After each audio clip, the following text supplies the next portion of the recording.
What's going on, my friends? I'm Dustin Stelzer with Electrician U. Today we are going to show how to take out an existing 2-gang nail-on box and replace it with a 3-gang cut-in box. This is kind of a pain in the butt in a remodel situation, so I figured I'd just show you how I do it.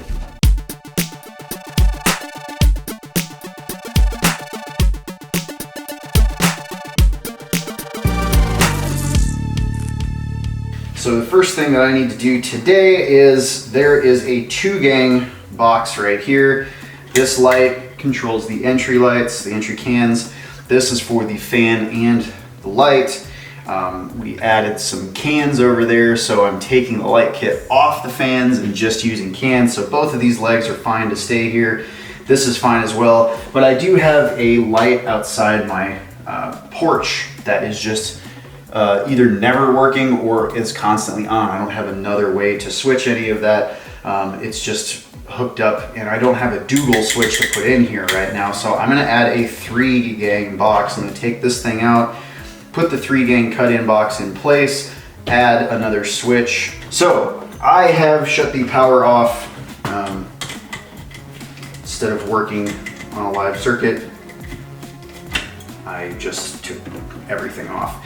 Working on stuff hot, you're gonna come across a lot of people that feel a lot of different ways about it. I think in general, there's no reason to work on anything that is live, unless you are in a situation where there is a high need to do that. Some people think like there's absolutely no reason whatsoever that you should ever work on live circuits ever. I think that's a little bit of a paranoid idea. Sometimes you do have environments where you can, you really have no choice. It's gonna cost like millions of dollars for you to turn power off, right? So like there are environments where there's certain PPE that you've got that is specifically for working live, but when you're in a house like this, really there's no reason to work in anything live. Just go over, flip the breaker. You're not like wasting millions of dollars. You're not risking your own life, like not risking blowing something up and like looking stupid in front of a customer. Like just the safety aspect of getting shocked, possibly getting electrocuted, dying, it's just not worth it. So, it's always evaluating the risk, whether or not a situation is worth, whether or not you have the right PPE for the environment, whether or not you're qualified enough to be working on live stuff. Anyways, in this environment, I'm not going to be working on anything live, so I shut the power off. Now what I have to do, you've seen these old work boxes. Problem with these old work boxes is look at how fragile they are. Like they just break easily. I can break this thing into a million pieces. So I'm gonna get this old crappy box out of here and I'm gonna put in one of these new boxes. Now there's some weird stuff going on in here. You've got a 12-3 that goes up to the fan. You've got some old wire in here. You've got all of that old white Romex. A lot of people are like, oh, why is there number 14? It's not 14, that's just the way that Romex used to be back in the day. It used to be white. So, all right. This looks like they just took a bunch of blacks and they didn't have a blue wire nut and didn't want to mess with that. So they just jumped another hot to another joint, which makes, it's silly. Now you got 2 joints that are doing the same thing, which is filling up the box even more than just a blue wire nut would. So I'm gonna undo all of that. I know what it was for. This right here is actually a switch leg that goes to the outside sconces. That's probably why it's taped. And they just wanted to jump it and make it constant hot because there was only 2 switch locations. They didn't have a box, big enough for that 3rd switch, which is what we are going to fix today. So we got hot, hot, and hot.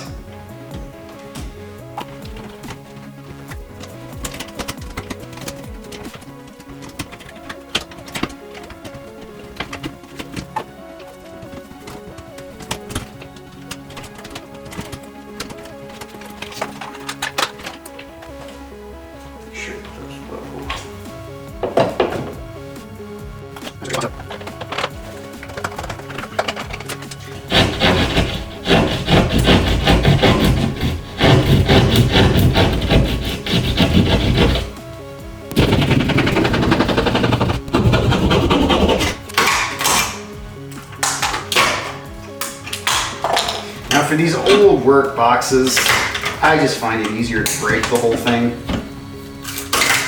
There's a reason not to, than to try to like reach in there and carefully take it all apart.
This is always such a huge pain in the butt to get like a 2-gang or a 3-gang replaced. It's just the wires are a pain in the butt. Getting everything organized is a pain in the butt. You got stuff coming from the bottom and the top. So getting everything to like just fall in line nicely is a huge pain. Making sure that I got enough wire and everything is coming into the box and there's not like a bunch of wire that's like trapped up above. It's really important when you put pop-in boxes. Some people call these cut-in boxes, some people call them pop-in boxes. But you want to make sure that they sit all the way flush, because if you're kind of like out a little bit like that, the plates and the devices won't go on right. Once you go to trim everything out and put it all in, you'll notice you can't get it to flush down. So making sure that you push all the way back. Oops. That gets all the way back in there once you start to cinch it all up.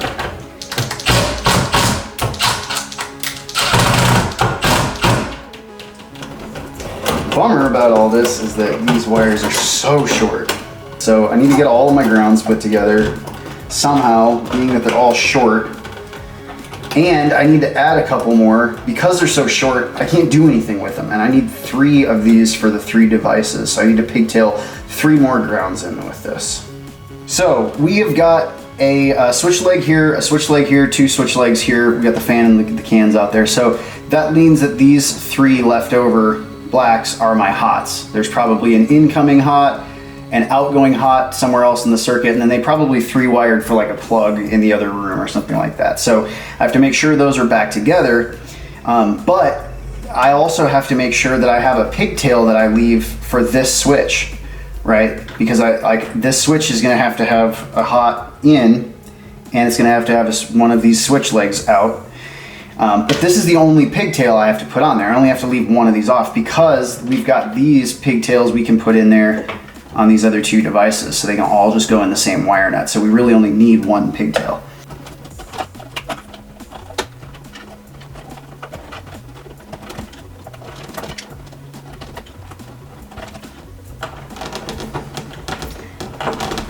Lay down nicely.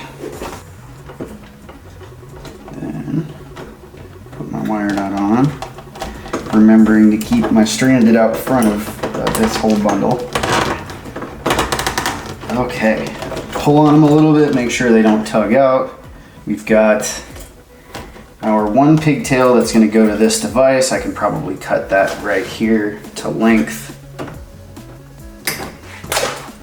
Cool thing about this switch is you can see there's these little plates, and the plates push in. It's little pressure terminations, so the tighter we get this screw, we can just stab that into there, and that plate is what tightens down onto the conductor. So we don't have to bend a hook on these. You still could. You could still not use the plate and bend a hook around here. That's fine also.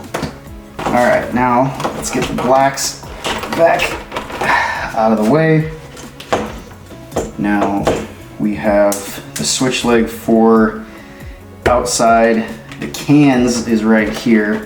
This one's really short. I don't want to lengthen that and add another wire nut inside of here because it's just more junk that's going to be in the way. All right, so that switch is done. This switch is done. I need to get these folded in the back. And then that will fit in there. I am just testing to make sure, like in the back, you know, that there's nothing, that I've got enough depth to put the device in, and I do. I'm gonna fold this ground back and just make sure that the ground in no way is going to touch either of these terminations and then short out. So you just kind of have to coax it back there.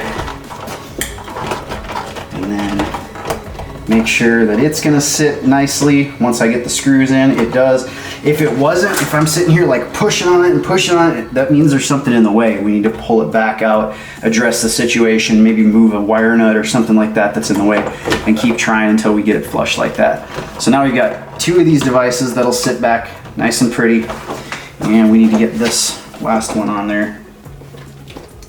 I'm gonna strip out just a hair more of that. Oops.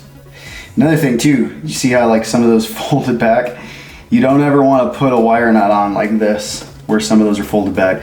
That is still a hot wire, and if it touches anything, ground or another hot or something, boom! You're gonna be opening this whole mess back up to figure out what's going on.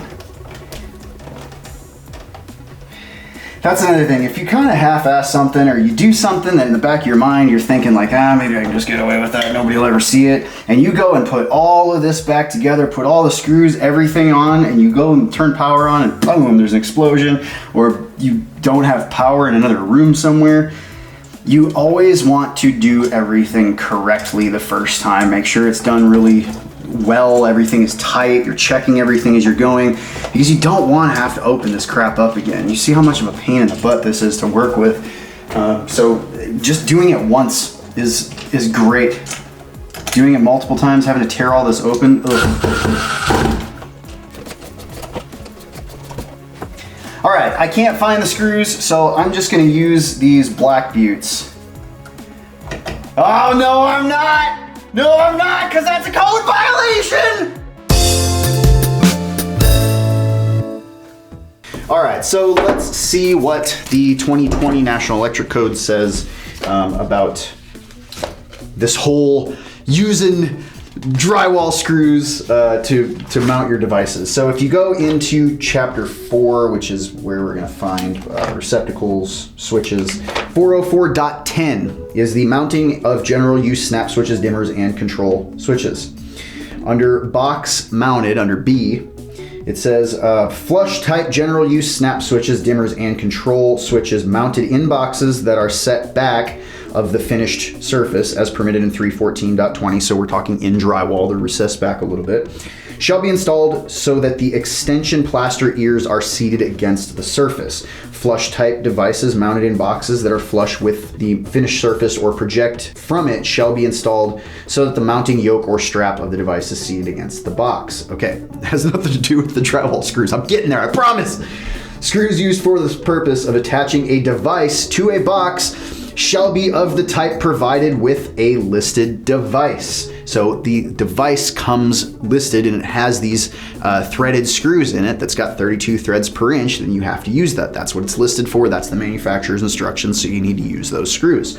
But beyond that, if you don't have them, it says, or shall be machine screws having 32 threads per inch or part of listed assemblies or systems in accordance with the manufacturer's instructions. So right there, clear as day, you can't use drywall screws into the holes inside of these blue or gray plastic boxes. So that was in the switches. You're gonna find the exact same thing if we go into receptacles, 406.5, exact same language. I'm not gonna read it out to you, but it does say it for that as well. All right, I'm just messing with y'all. I'm gonna put the actual screws, the machine screws in here. What, you can't have a little fun?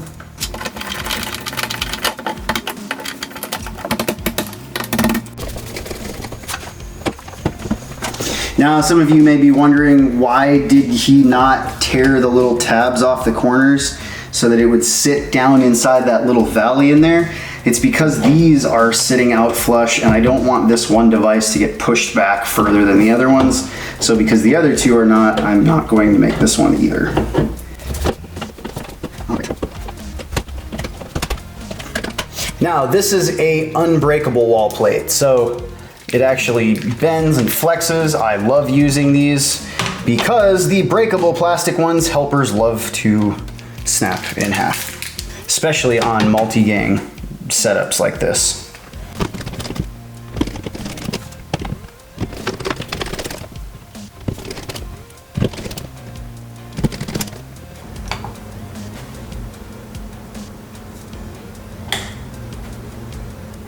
That's all I got. Hope you guys gleaned some wisdom from it. Please definitely leave some comments below. Subscribe to this channel. If you watch these videos all the time, it super helps me out. So if you give a damn about helping me out at all, please subscribe. Also like the video, make sure you hit the notification bell, let you know every time I have a new episode. If you want more content, I am very active on Instagram. So if you have Instagram, go follow me at Instagram, electrician_u. I'm pretty active there. And then if you want to be in our group, the U Crew, as I call it, the thousands of electricians that kind of just intermingle and share code and share tool pictures and all kinds of crazy stuff. Join Discord and Facebook. I've got 2 groups there. Links are in the description below. And the Electrician U subreddit. That's kind of a new thing. So if you want to start sharing images and having me talk about the stuff that you're sharing, Reddit is the place to go. So Electrician U has a subreddit. Link in the description below. Love you crazy people. Enough blabbing at you. And I'll see you in the next episode.